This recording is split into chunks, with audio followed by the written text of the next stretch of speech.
apologize for the technical issues. I know everyone's time is precious. I know there's a lot of people here and I don't want to waste your day. So thank you for your patience. I'm happy to take questions. We're going to save questions though for the end, just so I can rumble through this material. Particularly because there was all the frustration before, we're going to do a quick thing to get everybody's mind in the proper frame.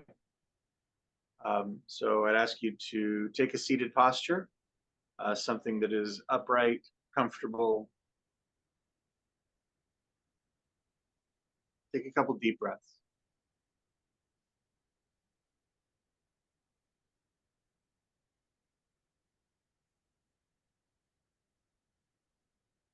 All right.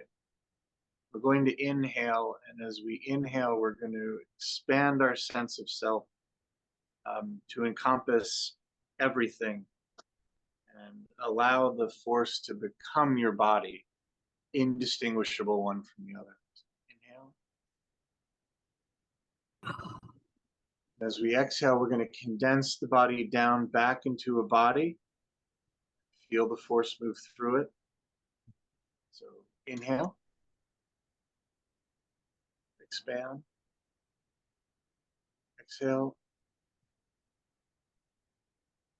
Condense. Continue breathing. We are called inward to wake up, to make a way among dark places, to carry one candle that lights the next. What can soothe the lost? To make a way among dark places, we reveal what was hidden, what can soothe the loss and offer grace. We reveal what was hidden, we labor in dark places and offer grace. What good is a candle in the noonday sun? We labor in dark places to carry one candle that lights the next. What good is a candle carried in the noonday sun? We are called inward. Deep breath. Exhale. Okay, let's get started.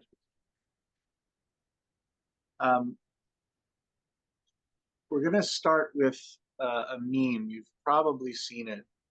It's an elderly Grogu sitting on a stone. He's holding the little ball from the gear shift in the ship. And the attached text, to whom I don't know who attributed to. I don't know who wrote it. It says, "Master Grogu, I thought the Jedi were not supposed to form attachments." He replies, "Attachments do not lead to the dark side. Fear of losing them does." I do not understand. What can be, you can be attached to something, but not fear to lose it?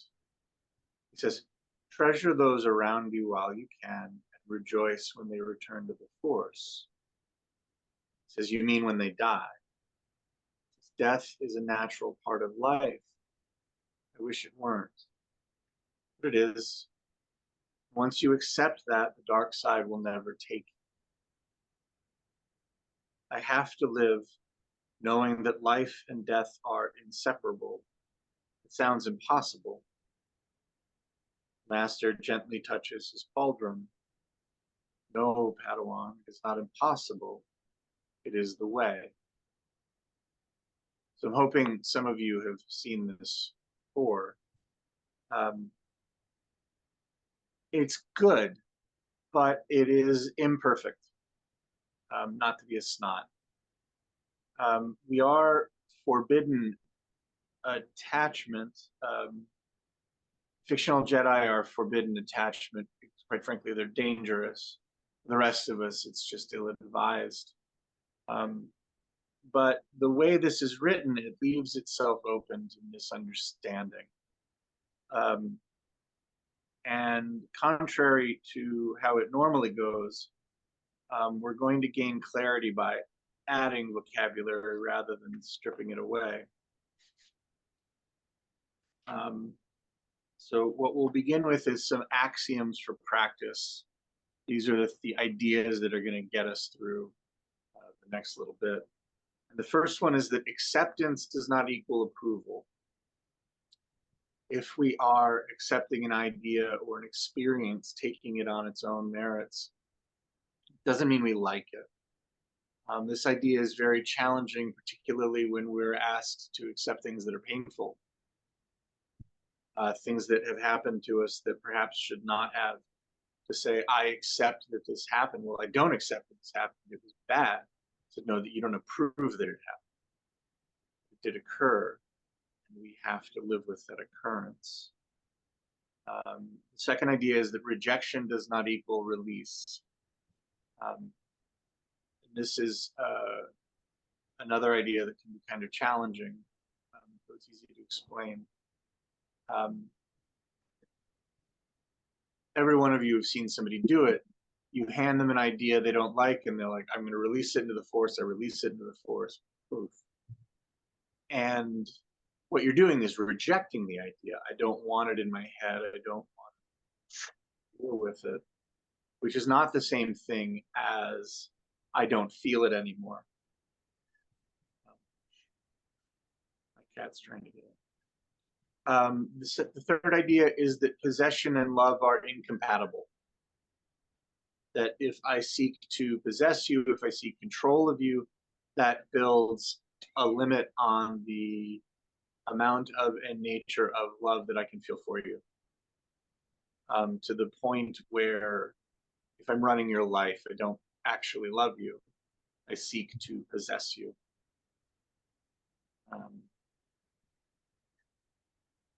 So let's define terms. I'm going to ask you to imagine a butterfly, big moth. We're going to run it out of 3 hand gestures. And the first one is this sort of open palm, right? This gesture indicates acceptance. This gesture, palm out, indicates aversion. The closed fist indicates attachment. So what we're looking for is what we can call non-attachment, right? I accept you're here, but I'm neither averse to you or attached to you. I'm not trying to get rid of you. I'm not trying to keep you.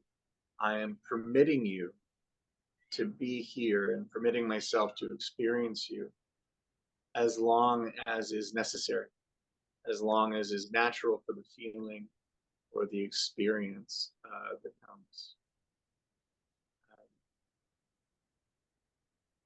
The gist of this whole thing is that you're not in control of that timetable.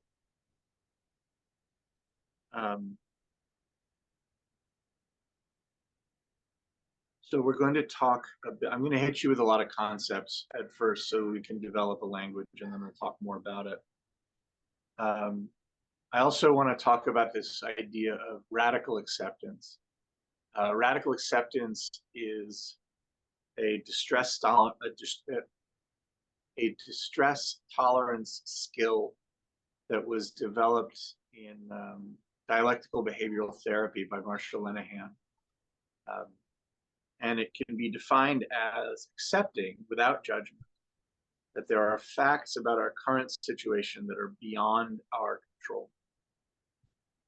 And it helps us navigate uncomfortable experiences to prevent us from getting stuck. Remember, acceptance is not approval.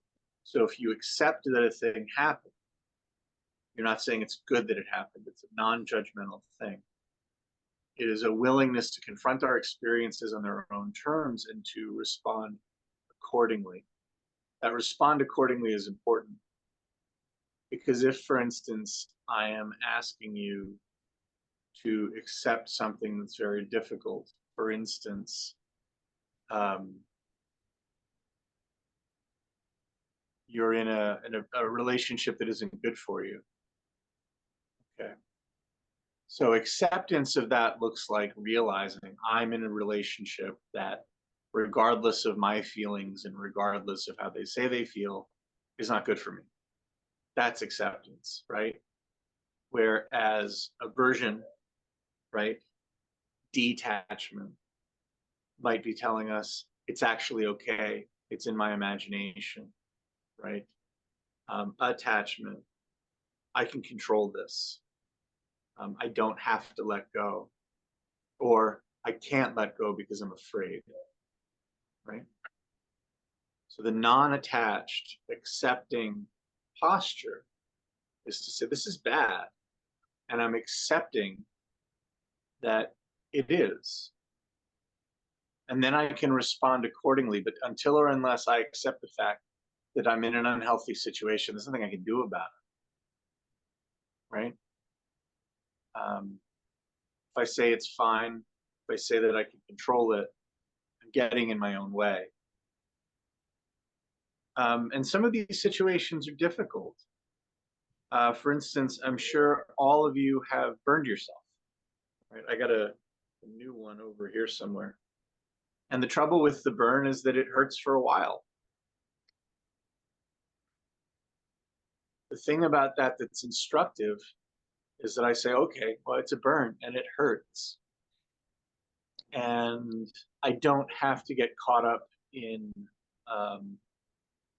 controlling how I feel about it. It hurts. I don't like it. There's no amount of wishing the pain away that is going to get anything done. There is no amount of clamping down on my feelings about being hurt that's going to, I'm tough, I'm strong, I'm tough, I'm strong, I'm tough, I'm strong. No, I got burned. Okay, what do I do? Well, I take care of the burn, or I just ignore it. It'll stop hurting when it's done hurting. I bring that up as an example because some of the things that we are asked to accept in a non-attached manner are very painful. If I'm angry, I'm angry. And I won't be angry till I'm done. And I can stop feeding that anger. I can certainly stop throwing wood on that fire. But what I can't do is be unangry, right? I can't say I release the anger. What I can say is I'm not going to cling to the anger. Let it be what it is. It passes when it passes. And I can stop feeding it. So what are we releasing if we're not releasing the event itself? What are we releasing? Well, what we're releasing is the need to control. The need to control not just our experiences, but our feelings about those experiences. External circumstances, the event, the past. Can we control the past? Can we control our feelings about the past? So if attachment and aversion are a fear of loss of control, that's what all of this is, right? It's an attempt to, that's what attachment is. I'm trying to control things beyond my control. I'm trying to control what they do for me emotionally, right? I want to keep things that will go away. I want to avoid things that are coming. Can't do either one of those things sometimes. So connection, this is what we need. Connection is allowing, loving, accepting phenomena on their own terms. No fear, no possession, no putting it away, no trying to control it. Letting go means recognizing things, letting things be as they authentically are and responding accordingly.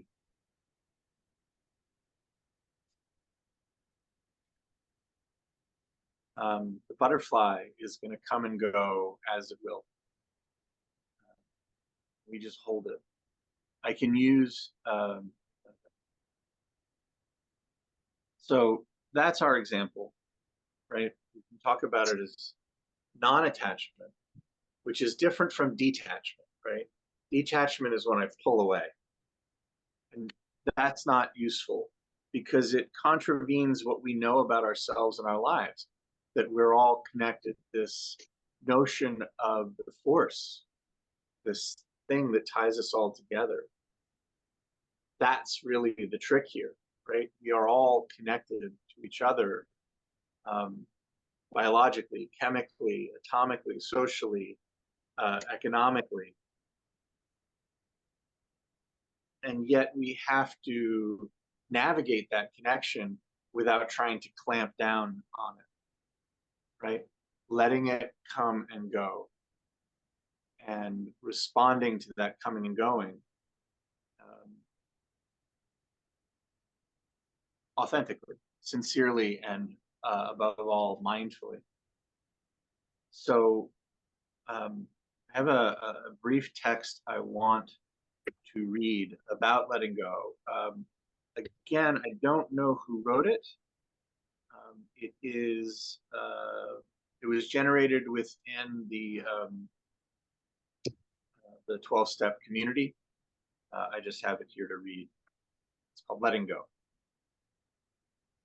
To let go doesn't mean to stop caring.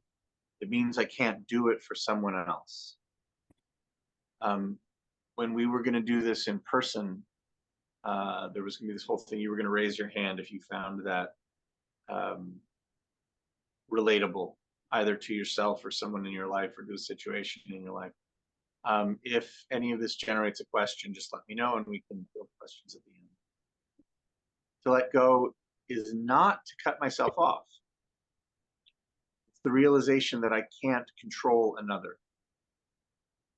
To let go is not to enable, but to allow learning from natural consequences. To let go is to admit powerlessness, which means the outcome is not in my hands. To let go is not to try to change or blame another. I can only change myself. To let go is to not care for, but to care about. To let go is not to fix, but to be supportive. To let go is not to judge, but to allow another to be a human being. To let go is not to be in the middle, arranging all the outcomes, but to allow others to affect their own outcomes. To let go is not to be protective, it is to permit another to face reality. To let go is not to deny, but to accept. To let go is not to nag, scold, or argue, but to search out our own shortcomings and correct them. To let go is not to adjust everything to our desires, but to take each day as it comes and to cherish the moment. To let go is not to criticize or regulate anyone, but to try to become whatever I dream I can be. To let go is not to regret the past, but to grow and live for the future. Lastly, to let go is to fear less and love more. And we have to remember in humility that when we read this list, we often think about applying it to others, but it applies to ourselves and how people treat us, but also how we treat ourselves. So let's keep this one simple for the sake of just fun. Anakin and Padme. This is the classic example given to us of attachment in love. And that his desire to control outcomes is actually what creates all the problems to begin with. So I want to ask a question to begin a discussion. So if we can, how do we love? And this goes in all of the various sort of, fraternal, platonic, erotic, whatever. How do we love each other in a non-attached manner, which is to say, a manner that seeks not to control? And what does that look like in a practical sense, like in a nutsy boltsy kind of way? Like, what does that look like? And I say, I love you. Because I love you, I'm not going to try to possess you. I'm going to, give you love and acceptance that I can, but it means that I, for instance, cannot stop you from making mistakes. It means that um, I can't change the way you feel about things or tell you how you ought to feel about things to my mind. So does anybody want to weigh in on that? What that would look like for them to love in a non-possessive manner? Anybody in a position to speak up?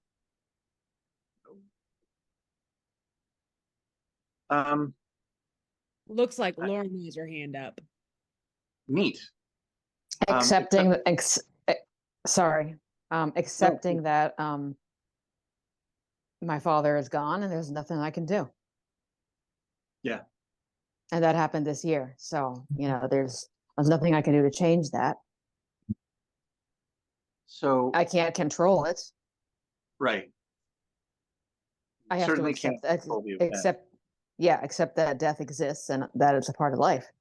And that the Jedi have to accept that. And I'm a Jedi and I have to accept that, and it's very hard.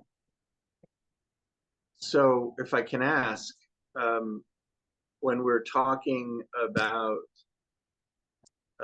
attachment, detachment, non-attachment, what about your own experience, your internalization of your father's death? What elements of that are you attempting to control? Are you attempting to avoid? That kind of thing. Perfect. It's a great question, and I have somewhat of an answer. I keep looking up near-death experiences because I want to know, because I just want to know that there's proof of some kind of an afterlife. So I keep looking at things, I keep watching things, I keep reading about things. My part of control is to wanting to know that I'm going to be safe when it happens to me, because I had something happen to a very close loved one, and it changes you as a person when you've had that happen. Sure. So I'm looking for answers. I'm agnostic. I'm looking for answers. And so I guess go ahead. Continue. No. Please continue. So what I need to do is kind of relax on that and realize and just have some faith that things do exist beyond my control. And there are a lot of unexplained things out there that we don't always have answers for. And that I have to accept the unknown. And for me, with a person with anxiety, that's tough.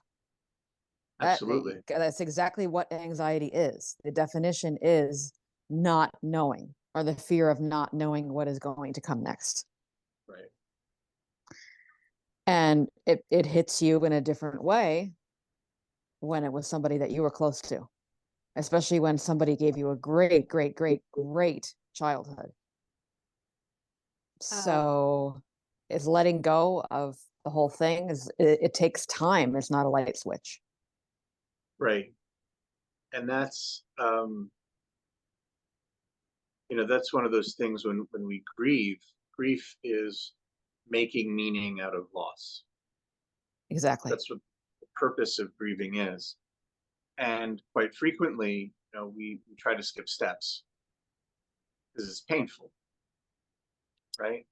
Got you. I got you. Yep. I described it to a dear friend of mine not pretty recently. This idea of losing a family member, mm-hmm. and eventually that space where the loss opens up fills in with less pain from losing them and more just joy from knowing them. That takes time, though, and you don't get to speed that process up. You can stop slowing it down, right? But and I've already gotten better. Like, I'm having happy moments. I'm already living some of those happy moments. Let's just put it that way. It's a beautiful experience. But this idea of you've accepted that the external event is your father's passing. Yeah. And that's totally easy to accept because it's objectively true. It's, a person was here and now they're not. But then there's the pain. How am I dealing with the pain? Am I accepting that this is going to hurt until it's done hurting? Am I attempting to control it? Am I attempting to push it away? And by the way, these are mistakes. They're human mistakes. They're not sins. I don't know anyone who hasn't done. I mean, even in those deaths where I feel now as though I've accepted them without issue. That wasn't always the case, and couldn't be. No one's that together. Nobody's perfect. No, of course not. I'm perfectly imperfect. And so you're dealing with this loss, but also this question of, are they okay? Am I going to be okay? And why can't Because I get now- a sign? Everybody else tells me about signs and, oh, this happened to them and that happened. I've only felt his presence one time. That's it. And it was in a really weird place and it didn't make any sense. So I don't really understand. Maybe I have to just let it go and then let it happen. It would be very difficult, but this idea of accepting that you're not going to know, that you cannot create the circumstance, you can't create that information, and you cannot create the circumstances under which that information is gained.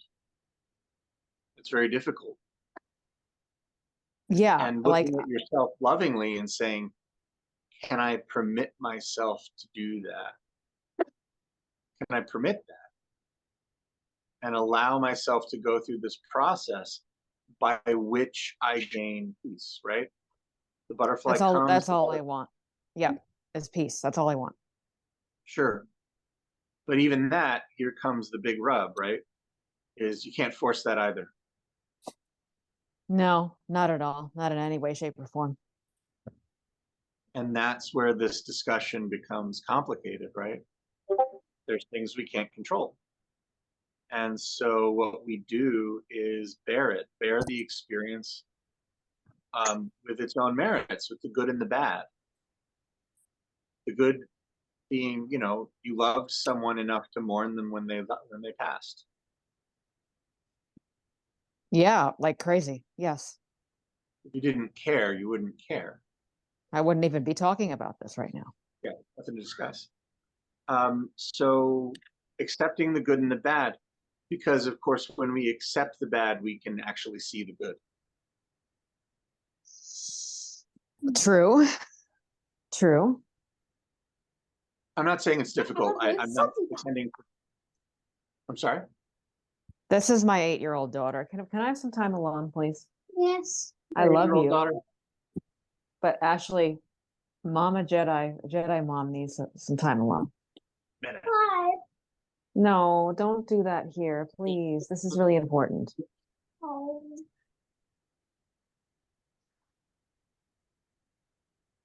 I did want to bring up that we had 2 other people raise their hands. I don't know if they still. Okay. There was Atma and Tabitha. Neat. The previous speaker, you feel like we've got enough to think about with this? Yes, thank you. I'll share the time. Yes. Okay, thank you. I appreciate it. Thank you for asking a question. Yeah. Who's next? Atma? I think for me, a big part of what you're talking about is meeting people where they are. And that whole realizing that in any relationship or time with people, you're going to experience 10,000 tiny deaths as they continue to become and evolve. The person I know today may not be the same person I know tomorrow. It's like the old parable about you can't step on the same piece of water twice. I don't believe we can experience the same exact person twice. And for me, part of that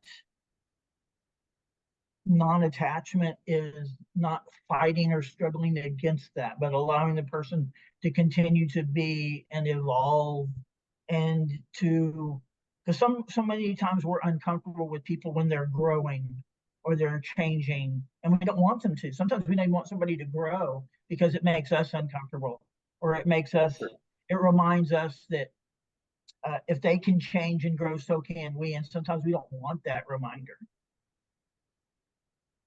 So for me, it's all that embracing the fact that life isn't an eternal flow, and so are people. Yeah. It's very challenging. I have definitely felt the anxiety of, if you continue to develop, I will be left behind. And I'm not sure that I ever stopped anyone from growing, and that's absolutely the right thing, but I know I've wanted that. You know, I've wanted that level of continuity of person, where it's like, you stay who you are because this version of you makes this version of me happy. Yeah. You know? And part of that control, of course, you start moving into kind of codependent territory, where you're saying, if I can control you, then you can control my emotional experience. You behave yourself so that I can be happy, so that I can behave myself. Right? But it's your job to sort of curate my emotional experience. And that's very challenging. Yeah, but I'm glad you brought that up, that idea of, you know, meeting people where they were, loving someone enough to say, you're gonna change. You know? Now, I'm old enough, and my wife is old enough, that I expect us to sort of grow together, because we're both adults. We're not, you know, teenagers where we grow very quickly and change very quickly. You know, luckily I'm stuck in a rut and will never ever grow beyond this point. But yeah, you're absolutely right. This idea of letting people go, not releasing them, like getting rid of them, but letting them go in the sense of, I'm gonna keep you, right? But I'm not gonna try to control you. It's very challenging, and yeah, it's all about fear. When Yoda says, let go of that which you fear to lose, he wasn't saying get rid of her. He was saying, stop trying to control the situation. And of course, no one bothered to decode that for poor stupid Anakin. So it just snowballed from there. Atma, is there anything else you'd like to say? No, I think I'll step back now and let somebody else speak. Cool. So Tabitha? Hi, I mean, I was just gonna add on or tag on to what Jedi Lauren was saying about having the sign or feeling things. I just remember back into the movie, like when Obi-Wan, I think it was Obi-Wan, who said, like, when Luke's like, well, how come I never saw you or whatever? How come I've only just seen you now? And he's like, I've always been here. You're just only able to see me now or something. I don't know verbatim, but it's just like we get so wrapped up in things that they can tie us down, and rather than allowing ourselves to float with the force and let it tell us what we need to know, feel what we need to feel, we'll be closed off to it because we're so wrapped up in our own unconscious feelings about things sometimes that we're not listening, we're not seeing the things that are right next to us. And so that was just something that popped into my head, as well as for me, my idea of the force is like with scientific, the energy cannot be created or destroyed, it's only transferred. So it's out there somewhere, whether or not you can feel it, because science literally says it. And what are we but part of the force? And the force is energy, and we are the force. So that's why you shouldn't hold on to things. And when you love somebody, you become joyous when they're happy. You don't become resentful. You don't become unhappy when they're happy because you didn't get as much as they did. You know, you don't want from another's cup. You don't, you know, the grass isn't always greener. Like, the life is more joyous and you find more to it when you just kind of sit back and let it run the show. I don't know how to explain it, but let the forest do its thing and listen, and then you'll hear it.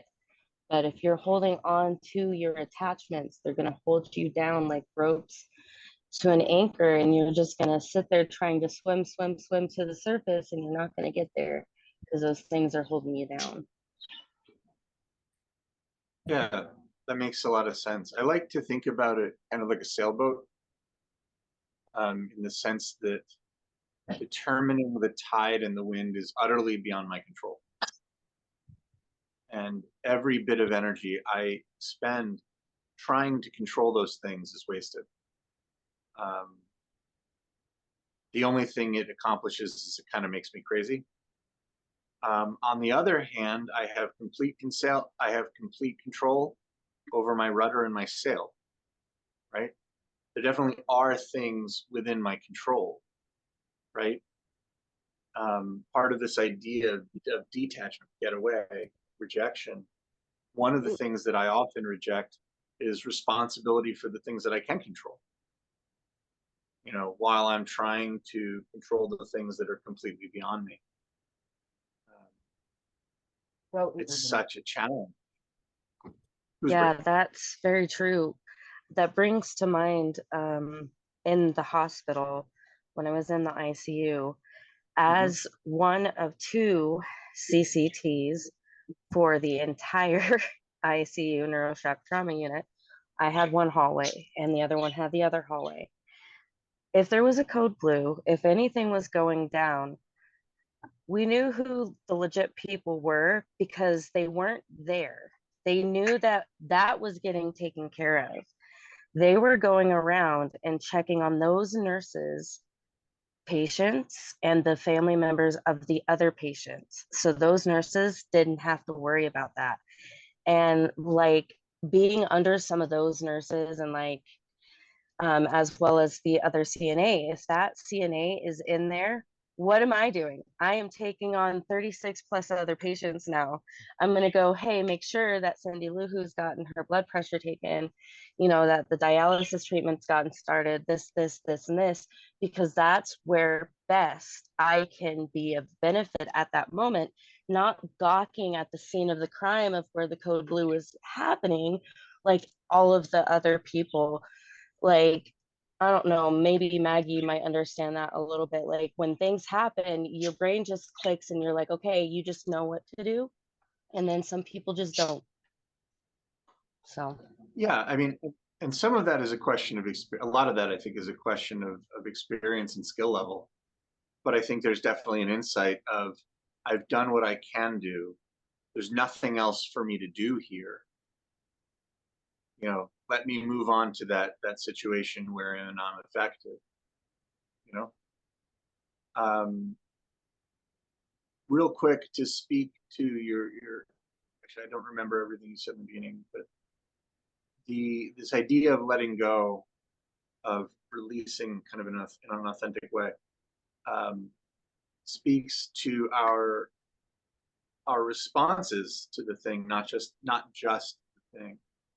So it speaks to our frustration, you know, when you say, oh, you know, I'm supposed to be happy. Oh, I'm supposed to feel this. I'm supposed to feel that. That may be true. But then you also have to grapple with the fact that you do feel that way sometimes. I do want from other people's cups, you know? Like I want the people that I don't like to do badly. Oh. Sorry. Not because I want to feel that way. It's just that's in me. And then I have to say, oh, well, I'm feeling this thing that I should probably, you know, not force away, not repress, but probably keep to myself. That's a thing I feel. I don't like it. You know, I don't like it when I feel those sorts of things, but I do because I'm human. And that is true. So I want to add to I'm that. waiting that out as well, without judgment. I'm not a bad person for feeling those things. I might make a bad choice and go do something about it, which we'll try not to do. But I cannot self-recriminate for feeling those things. You know, feeling shame about our shame, being angry about our angry, suffering about our own suffering, sort of meta suffering, is not useful. I know I've got two other people with comments. Do you feel like we've adequately explored this, or do you have something else you want to put out? Who's next? Bring it on. Maggie. Maggie. Hi, Alex. I just had a quick comment about how you were talking about how does this affect relationships. And I think that it's just really an exercise for a lot of people, including myself, is learning how to love unconditionally. Because I think a lot of us, myself included, do put conditions on relationships and loving others. And in order to let go of some of that, you have to kind of learn how to be better at doing how to learn to love somebody unconditionally. And it's hard. It's not an easy thing because we all have moments where we're like, yeah, I do love you, but you know what I mean? So I don't know. That's kind of my thoughts on that. And then also to just kind of swing back to what Tabitha was saying, girl, you know as well as I do, I always just wing stuff and pray that it works. And that's the end of my comments, so I'll just leave it. Thank you. Yeah, that makes, if I can piggyback on that, I think the trick with unconditional love is knowing that it's not unconditional love of a particular kind, you know? Yeah. Like I cannot imagine a situation in which I don't love my wife. Yeah. I can love her and be angry at her. I can love her and she's getting on my nerves. So I love her, but I love her but I can imagine loving her differently. Like I can imagine, I'm not wishing this on either one of us, but I can imagine us being apart and still loving her. And I don't mean that sort of a pining away, like, oh my God, but just sort of, okay, things have changed between us and I still care about you. I still love you. You know, I think one of the built-in traps of this concept of unconditional love is I have to love you just like this. Yeah. Some people I have to love at a bit of a distance. You know? Yeah. May the good Lord feed them and keep them way far away from me. Because I'm no good when they're around. You know? I've had to break up friendships like that where my thought was, I don't feel good when we interact. I don't like the way I either behave or want to behave when you're around. And I hope nothing bad ever happens to you, though that's obviously not in my control. But I need to go over here and do my own thing. And so that love looks different, is different. But you're right, that this idea of unconditional love or grace, if you want to call it that, offering this person grace. You're human. You're an accident-prone sack of elbows, but I love you. Yeah. You know, knowing that I am equally prone to error and equally prone to misunderstanding, I hope you can love me on my own terms. Knowing that I don't get to control how you feel, and even if you do love me, I don't get to control what that looks like. Right. I don't get to control the coming and going of you. But I appreciate your comment. Yeah, I think this idea, unconditional love is a tricky concept. But yeah, I agree with you. Any other questions? I know we've got at least one more. Hi, Reacher. Hey, good to see you. Longtime fan and listener, first time caller. So,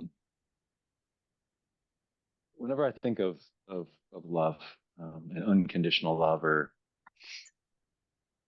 the first thing that comes to mind is making sure that I've deliberately decided what lens I'm going to look uh, at a person or a situation or a community through, and being deliberate about that. So there's a line from, I think it's the Journal of the Wills, and I'm gonna pull it up and just read it real quick. That talks about refined Jedi sight. And it's the difference, they say, is only made right by the resolving of gray through refined Jedi sight. And that, fictional as it may be, that resonated with me as far as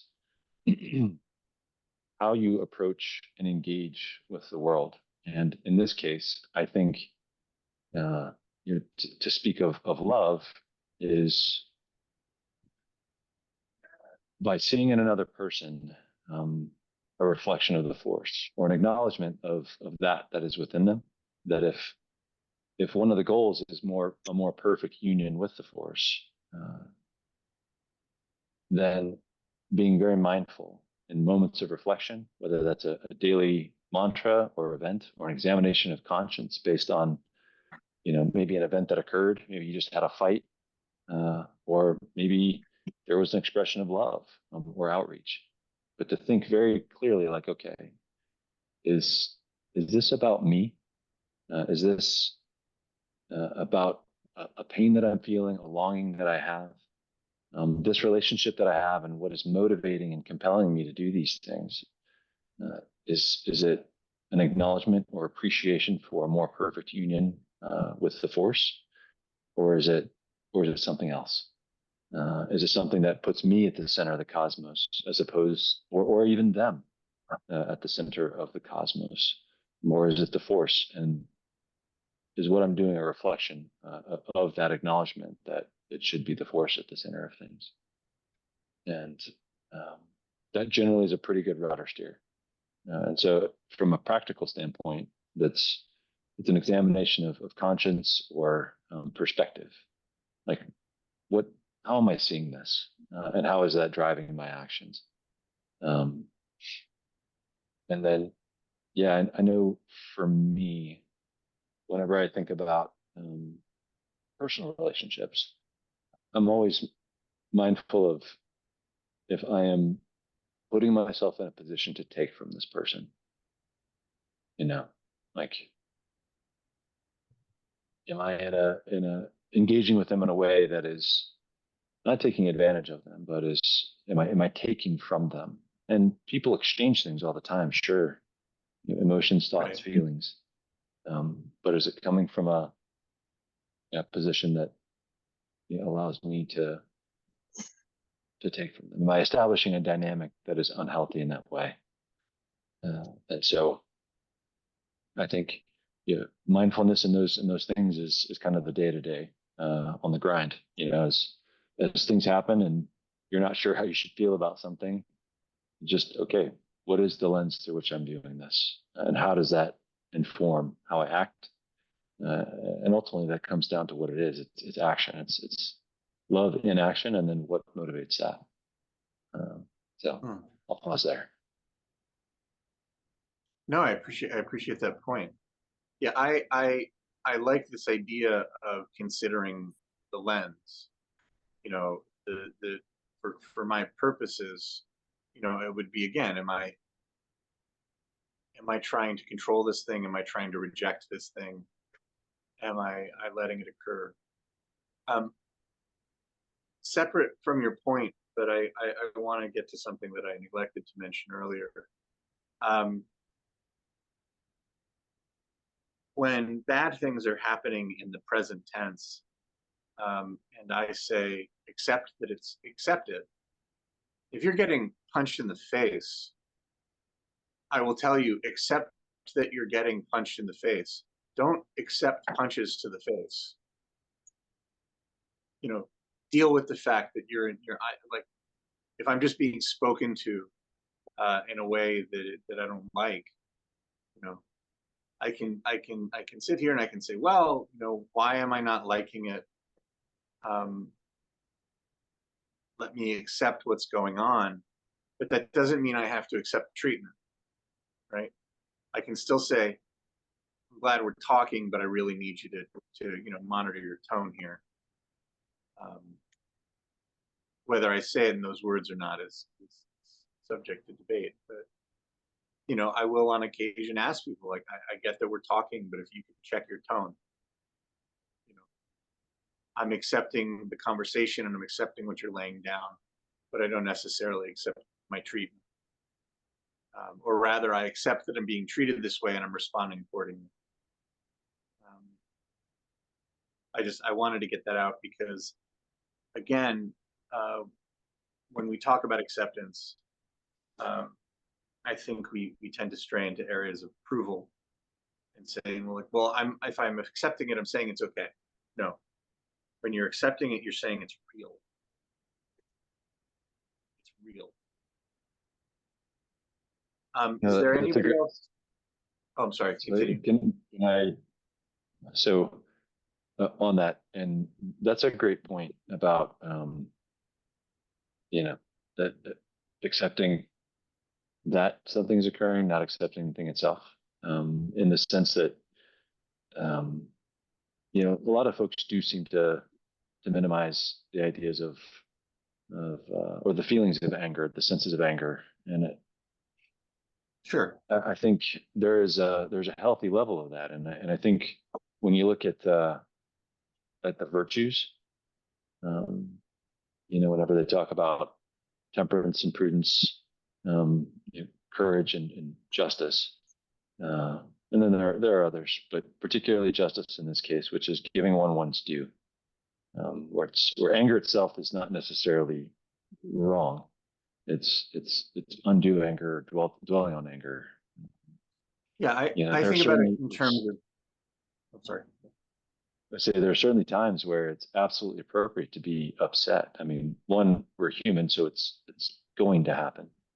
But then two, yeah, I think that it's, you know, I mean, even all the figures in, you know, various forms of religion, you know, have displayed, you know, some type of a righteous anger at times, which is probably appropriate. I mean, I think it's okay to be mad when certain things happen, but just not over much, or to be ruled by it. And I think that's the big challenge, is to not let it get out of hand and to have a, you know, a mind capable of knowing when enough is enough, and to work through and employ tools that bring you to a place of balance once again, to not let it rule you. Yeah. I was thinking about it, yeah, in terms of temperance, that, you know, I get angry, and I think for so many of us, you're absolutely right. There's this rejection of anger, and it's not I'm angry, and because I'm angry, I have to take extra care to control my next action. It's I'm angry, and I don't like being angry, so I reject the anger. No, I'm not angry. No, I'm not angry. Of course, yes, you are. You know, and for me, that's a question of I'm angry right now. Let's say I'm angry at my child because he's frustrating. What I tell myself is I'm very upset. The next thing I do has to be extra gentle. You know, if I speak to him, I have to monitor my tone because I'm angry. And I'm owning my anger, and I'm angry because something is unfair, something is wrong, right? Anger is a sign that things are going badly, that I'm in a position to be harmed somehow, some way. And so, yeah, I can't manage my anger until or unless I admit that, damn it, I'm mad.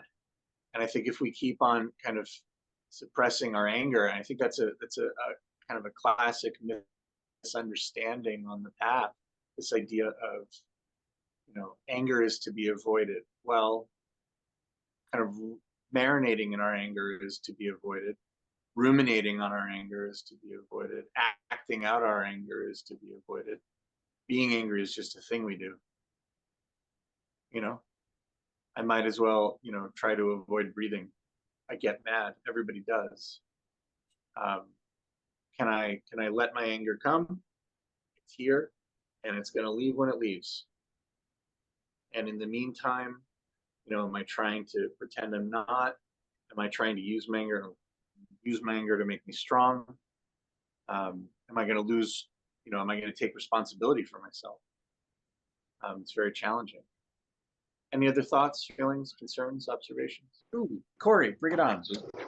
So, okay, for the context, I'm a new dad. I have a 2.5-month-old daughter, and so that kind of huge love that you feel, like late at night, maybe it'll have been like a really rough, fussy day, but then she'll be asleep in her bassinet, and I'll walk by and look at her and just feel this like indescribable, like intense bursting love that it really is hard to describe. It's not like anything else I've ever felt in my life. And so how do you not be attached to that sort of thing? And how do you not be, feel that sort of attachment? Well, I just recently read Daring Greatly, Brene Brown, and she talks about, I forget what she calls it, but when she's feeling these intense moments of love, and then also at the exact same time thinking about all the bad things that could happen, like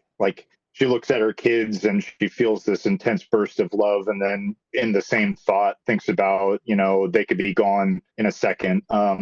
And I feel like I too, I have those moments, and I feel like that's almost kind of an example of the control that sort of attachment can lead to. So like the challenge and the struggle is for me to look at her when she's asleep in her bassinet and feel that intense burst of love and feel that attachment to her, but also at the same time, when I feel like, anything and everything could go wrong, I think the challenge is just accepting that anything and everything could go wrong, but I don't have any control over that.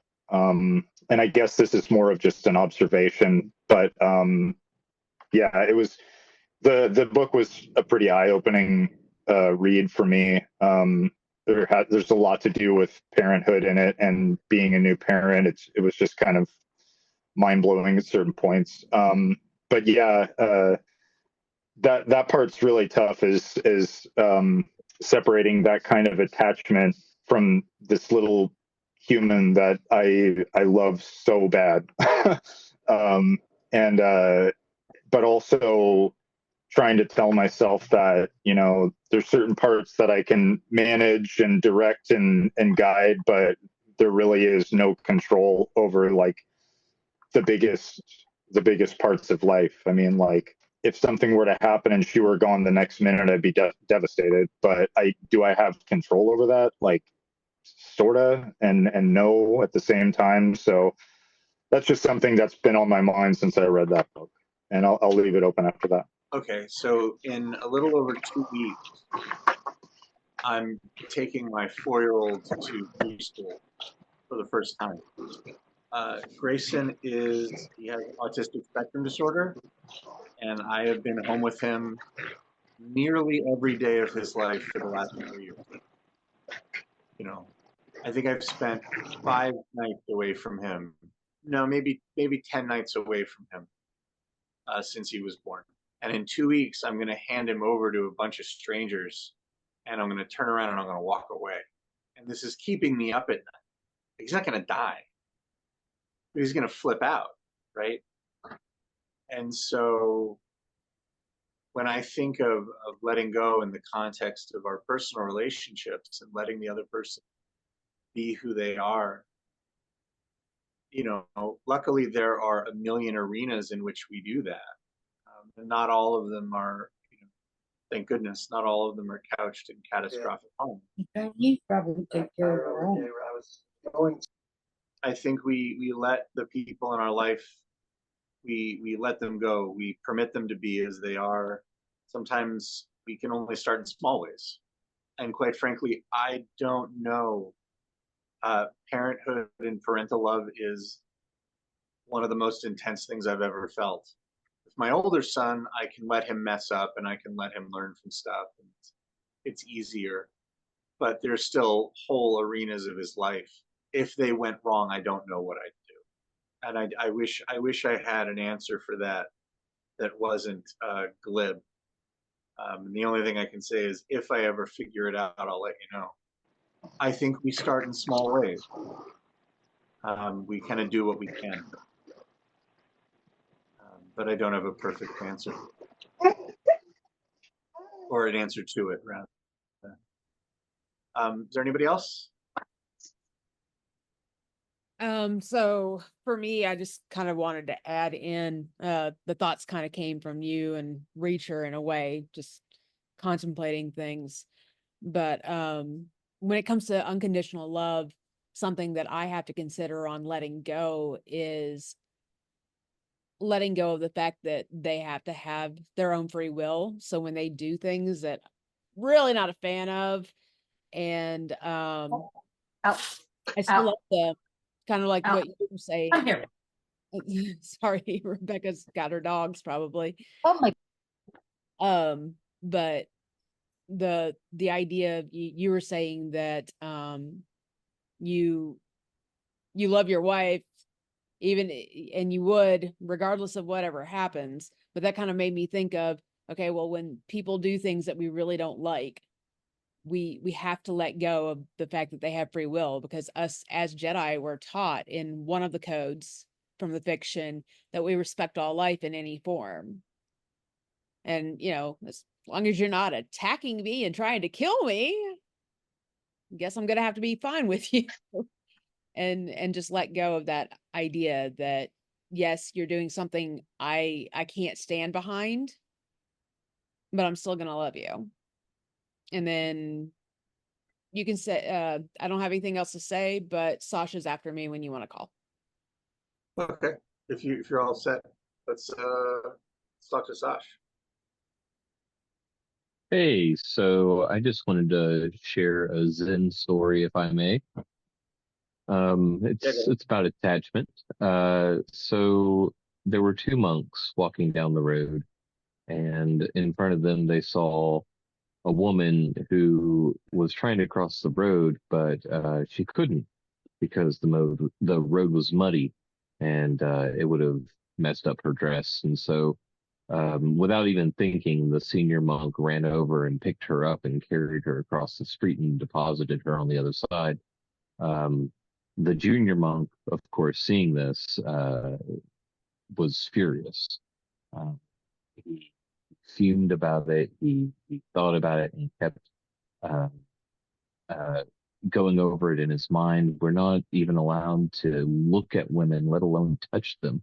What was he doing? And finally, he couldn't hold it back anymore, and he just erupted and said, "What were you thinking?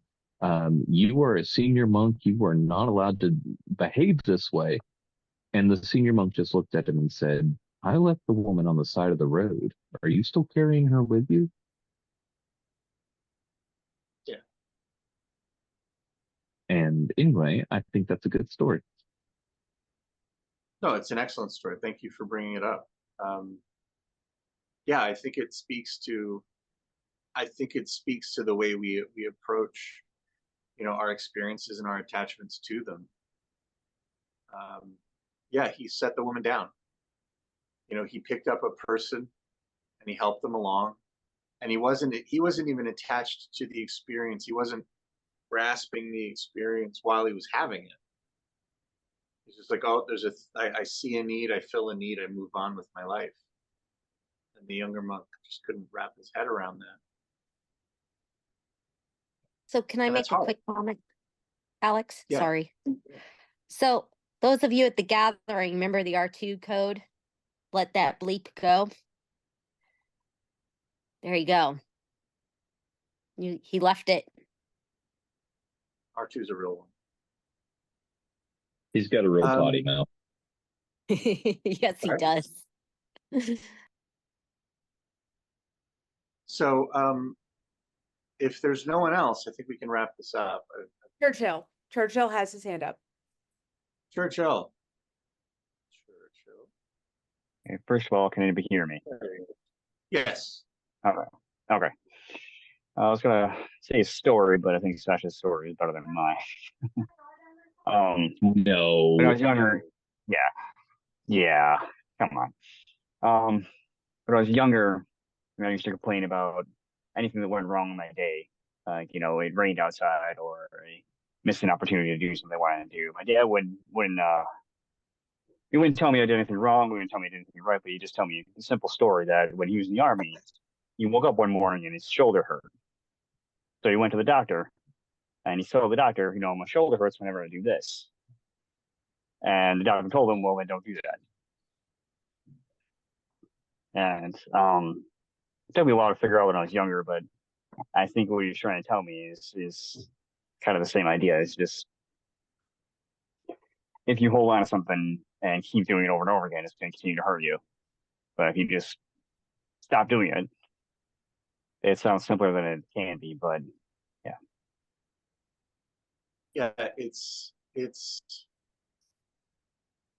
I think it comes down to the fear we have and the lack of control we have over the outcomes of certain events and the way we carry them and the degree of grace with which we carry our own experiences. Every one of us is plagued with this confusion over what can be controlled and what can't. I think in part because accepting what is beyond our control is often painful. And damn it, if I could just control the weather. Damn it, if I could just control the weather, this would be fine. When it comes into attachment, it's because we're talking about the way in which those fears, I want everything to be okay, that causes us to act out on our relationships with myself, the way I talk to myself, with the way I talk to my family and friends, with the mistakes I make to try to spare myself or numb myself, or purge pain when it's not finished yet, and how that creates its own set of problems. What I'm talking about, this sort of open-handed approach, is very difficult. But I think if we work at it, and on those occasions when we are successful at it, we are acting in best service to those to whom we are connected and the force or the means by which we are connected to them, and the thing from which we both arise, the thing that we are expressing by living. I think one of the great tricks of being a Jedi is getting out of your own way. And that means not holding on and not rejecting, but letting go living in a non-attached way.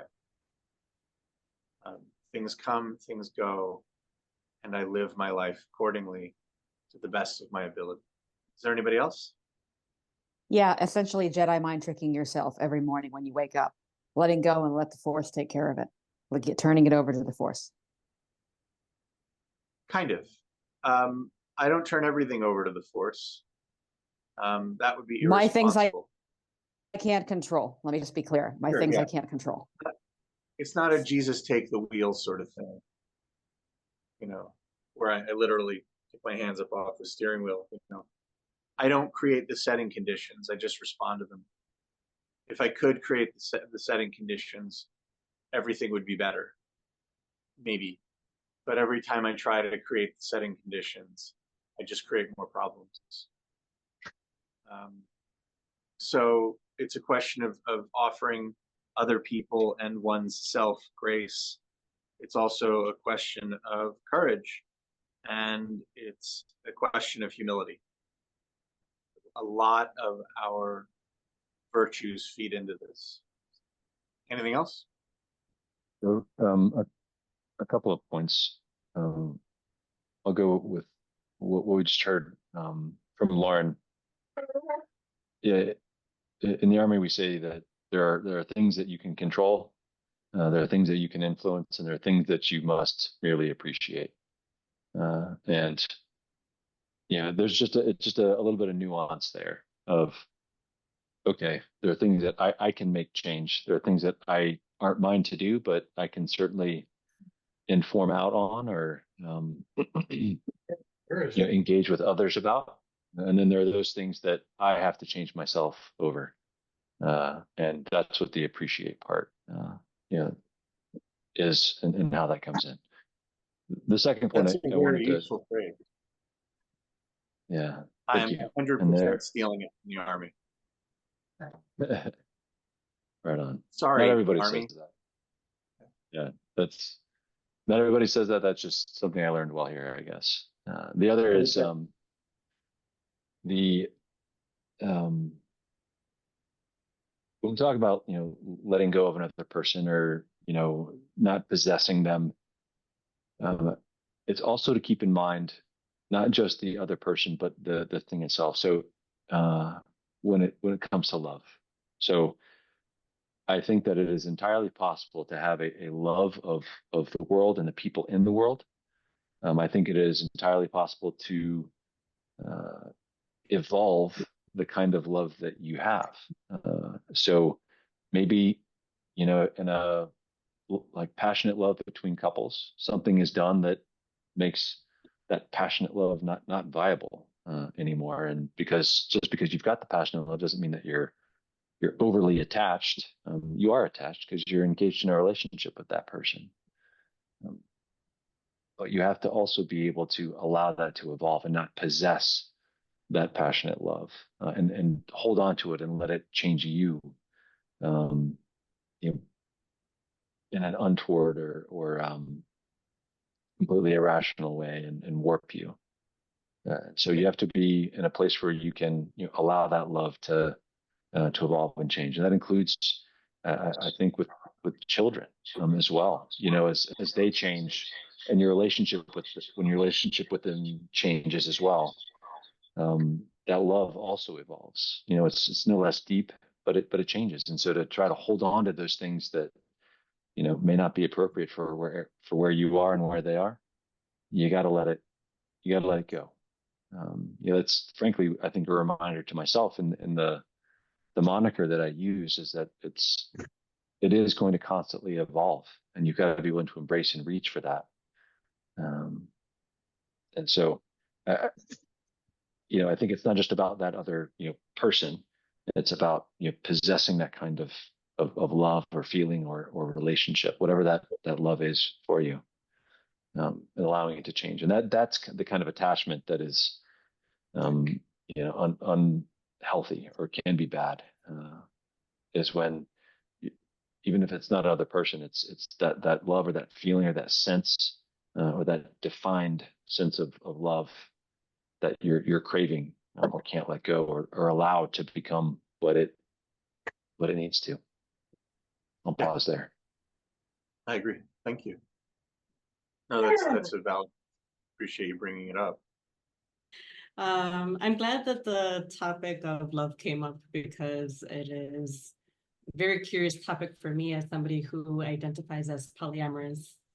I feel like I'm capable of being in love with multiple people. So I feel love very intensely. And I feel like I move with so much love, where in my younger years, it felt like over-attachment. It felt like an obsession, and I was afraid of being abandoned. So it felt like I was grasping. And so I lived with just this anxiety within me, just trying to figure out how to keep these people in my life or how not to be left behind. But what really helped was learning that really they're all going to leave. And so it was this acceptance that nothing's permanent, that is what makes it precious, that their presence in my life now is the gift. And so that for me was very transformative. And I used to say Frida Kahlo's quote that says, nothing's absolute, everything changes, everything moves, everything revolves, everything flies and goes away.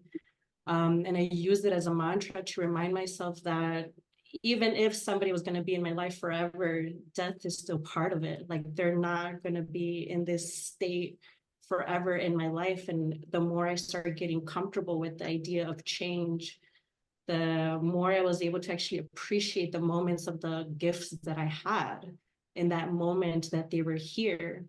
And I think that is part of what or how I started to associate this unconditional love, is because I'm able to accept that person as they are. But what's really important there too is learning how to love myself, because that is where boundaries come in. You can love somebody unconditionally and still have boundaries to protect yourself, and it's also love. You're just learning where the boundary is, where you can love them and yourself at the same time, and that is just so important as well. Sure. And but I really love this concept of knowing how to appreciate or accepting somebody without this attachment of when you start holding it. And I think, if you hold on to something so much, you can actually hurt your hand of trying to retain it or keep it. But if you allow somebody to rest, to be, it is part of their choice. You're loving them where they're at, and it's their choice. They're there because they want to be, and that's what you want. You want an attachment that is mutual, not based on control of what it is that you want it to be. You want to be chosen as well. So it is this accepting that we are in this path together, but one day we might not be. And until then, I will enjoy this time now. But that's really what I wanted to share. And they may be in your life the whole time that you're alive, but occupy a variety of roles in your life. Yeah. And that, sometimes that's easy with our parents. My father is not responsible for my care the way he was when I was a child. He still loves me. It's just different. With my older son, he's only 10, and I'm still absolutely responsible for his care, but that care takes on a different form. It opens up. Yeah, it's to come in and focus on these relationships that we have is important. I mean, what is a human life except the net of relationships? The quality of our life is based to a profound degree on the way we address and care for those relationships and the other people in them. So I guess for me, what it comes down to is asking myself and this other person to be very patient and very brave, and to recognize that I'm asking a great deal and it's very difficult, but it's essential. Anybody else got one? Sorry, last thing. I'm glad that you brought up change, because I feel like when we say that, we shouldn't have attachments, that attachments are, quote, bad, I think what we're really saying is that we can't come to a stasis of the way a person is. When we accept that everything is constantly changing, then we lose that attachment to the way somebody currently is, and we can grow with them and we can move with them, and we don't have that that pain when they cease to be the person that they used to be, because we accept the fact that we change and other people around us change, and everything is constantly changing. And once you get in that flow, once you can flow with the river rather than trying to stay in one spot, then that's when I feel like you truly lose this unhealthy attachment that we're talking about. The one comment I would make is that, you know, as things change, even if you're at peace with the fact of things changing, it may still hurt. And we have to accept that that fact, it may still hurt. You know, we also have to greet that truth with, you know, a certain amount of temperance and courage. Oh, of course. I mean, you know, I think that's part of the change, you know, the relationship changes. It moves into anger, it moves into pain, it moves into different states. But going with that flow, kind of like what you were saying at the beginning, you know, you will feel pain, but you have to allow yourself to feel that pain so that you can move past it. You have to flow with the change rather than trying to hold on to a particular or try to stay in one place. You've got to let yourself move forward. Yeah. And for me, I've said it, I've had to look at myself in the mirror and say, your life is different now. Period. What next? You know, what now? Your life is different. Can't go back. So that's going to hurt. It's going to hurt until it's done hurting. Okay. But what do we do? You've got to go through the rapids in order to get to the calm lake. Sure. Yeah. And as long as you're unwilling to deal with what's ahead, you know, or you're stuck on the part behind, you're not moving.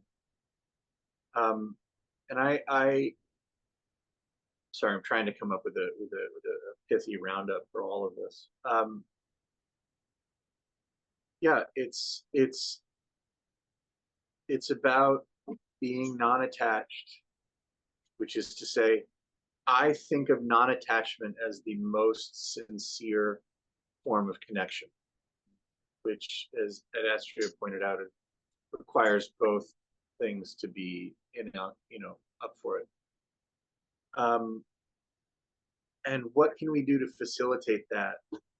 And how do we prevent ourselves from mucking up our connections with the world with our own fear and our attempts to control things that are beyond our control? If there's nobody else, I'd like to wrap it up. So thank you, everybody, for your time, your effort, and your patience. I appreciate your willingness to attend, and let me take my shot at this. So thank you all so much.